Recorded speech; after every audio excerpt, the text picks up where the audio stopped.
Welcome to AH times friends. ఈరోజు మీ అందరికీ ఈ వీడియోలో ఇప్పుడే వచ్చినటువంటి ఒక బ్రేకింగ్ న్యూస్ అప్డేట్ గురించి చెప్పడానికే ఈ ఒక వీడియోని అయితే చేస్తున్నానండి.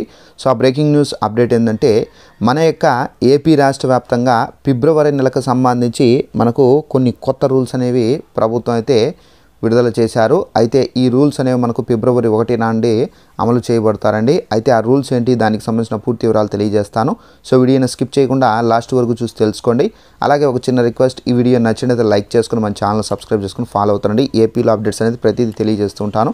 అయితే దీనికి సంబంధించి మనకు ఒక నోటిఫికేషన్ అయితే వచ్చింది. ఒకసారి ఆ నోటిఫికేషన్ మీకు చూపించి క్లారిటీగా ఎక్స్ప్లెయిన్ అయితే చేస్తానండి. ఇదండి నోటిఫికేషన్. మన యొక్క ఏపీ రాష్ట్ర వ్యాప్తంగా ఫిబ్రవరి నెలకు సంబంధించి కొత్త రూల్స్ అనేవి అమలు కాబోతున్నాయండి. అయితే ఈ రూల్స్కి సంబంధించి ఎవరైనా ఇంకా చేసుకునే వారు ఉంటే కనుక వెంటనే చేసుకోండి.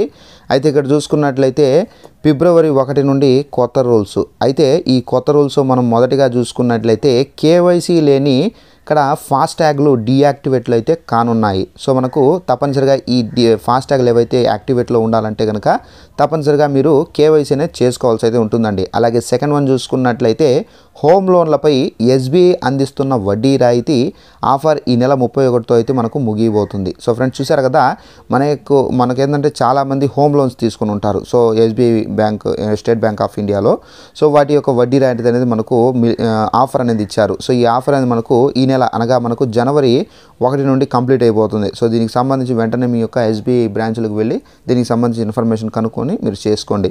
అలాగే థర్డ్ వన్ చూసుకున్నట్లయితే నేషనల్ పెన్షన్ సిస్టమ్ కింద పెట్టుబడి పెట్టిన ఇక్కడ నిధులను పాక్షికంగా విత్డ్రా చేసుకోవడానికి సంబంధించిన నిబంధనలు ఫిబ్రవరి 1 నుండి అమల్లోకి అయితే రాబోతున్నాయి. సో దీనికి సంబంధించి ఎవరైనా ఉంటే వెంటనే మీరు సరి చేసుకోండి. అలాగే నెక్స్ట్ వన్ చూసుకున్నట్లయితే ఫిబ్రవరి 1 నుండి బెనిఫిషియరీ వివరాలు ఇవ్వకుండానే అకౌంటు నంబరు, ఫోన్ నంబర్తో 5 లక్షల వరకు ట్రాన్స్ఫర్ అయితే చేసుకోవచ్చు. సో ఫ్రెండ్స్ చూసారు కదా, మనకు ఫిబ్రవరి 1 నుండి ఈ రూల్ అనేది అమలు చేస్తారు. సో మనకు ఏంటంటే బెనిఫిషరీ వివరాలు ఇవ్వకుండానే ఇక నుండి మనకు అకౌంట్ నెంబరు, ఫోన్ నెంబర్లతోనే 5 లక్షల వరకు అయితే మనం అయితే ట్రాన్స్ఫర్ చేసుకోవచ్చు అని చెప్పేసి కూడా ఈ రూల్ అనేది ఇచ్చారండి.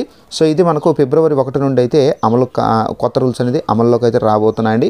సో ఇదండి మనకు ఉన్నటువంటి లేటెస్ట్ ఇన్ఫర్మేషన్. ఈ వీడియో నచ్చినైతే లైక్ చేసుకొని ఇలాంటి అప్డేట్స్ కోసం తప్పనిసరిగా మన ఛానల్ను సబ్స్క్రైబ్ చేసుకొని ఫాలో అవుతుండండి. Thanks for watching this video. All the best.